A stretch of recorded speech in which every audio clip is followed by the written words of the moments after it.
Meron akong sa comment section, siguro 2 beses ko pa lang naman to nakita, na ang sabi ng kababayan natin, kung mabisa talaga yan, bakit hindi mo ilagay sa mga drugstore, sa butika? Okay, unang-una kabayan, pag nilagay ko to sa butika, dodoble ang presyo nito. Sa ngayon pa lang, nahihirapan ng iba nating kababayan, talagang pinag-iipunan pa nila. And then sunod, tumaas ang presyo nito ng 20 pesos. Pero hindi namin pinatong. Sinabi ko sa mga distributor natin na huwag mo nang idagdag. I-hold muna natin. Kaya pa naman natin no? Ganyan tayo dito sa Pinoy Farmer Channel. Isipin nyo 20 pesos. Malaking pera yun. Malaking halaga yun. Mayroon sa 1,000 pa lang na bote nito. I-ano mo yun. I-multiply mo yun sa 20 pesos. Ang laking pera ng mga kababayan. Pero hindi natin yun pinatong. Kasi kaya pa naman natin. And then pangatlo, kung ilalagay ko to sa butika, sa mga drugstore, ako ang magbe-benefits. Yayaman ako ng hindi mo aakalain na sobrang yaman.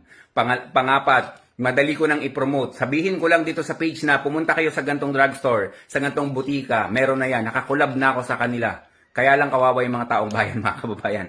As in, yung mga kababayan natin na hirap makabili, dodoblehin nila to. Baka yung presyo natin, baka nga hindi lang doble. Kasi matindi ang lunas, mga kababayan. Tingnan nyo naman yung tingnan nyo naman yung mga comment section natin.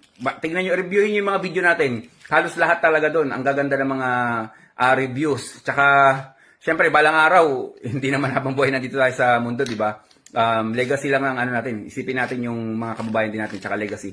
At pinagkatiwala sa atin kasi ng Diyos to na sa atin binigay yung talento na to, sa atin binigay itong produkto na to para ipakilala sa mga iba't iba nating kababayan na may mga karamdaman. Anyway, maiba ako. Meron din tayo ritong matindi. Matindi. Itong Lunas Fiber Drinks natin. Ito.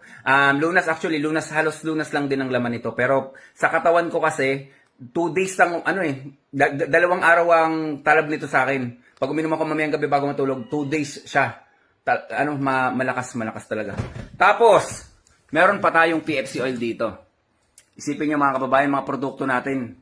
May Alkalife pa tayo. Paano kung nilagay ko to doon sa butika, sa mga drugstore, di ba? Makita nila yung Alkalife for the first time, mas maraming makakakita na, uy, may bato pala na may kakayanan na gawing Alkalife. Alkaline yung tubig natin at magagamit mo to ng matagal na panahon. Yan. Sipin nyo yun, pag nilagay ko yan dyan sa Mercury Drugs, ako ang mag-benefits. Sobrang yaman ko yan, sigurado ako.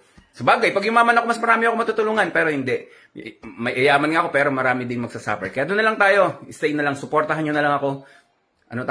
Sumusuporta din naman ako sa mga iba't iba nating kababayan na may mga kakulangan, basta, yun na yun. Tumutulong tayo, yun lang. Stay healthy mga kababayan.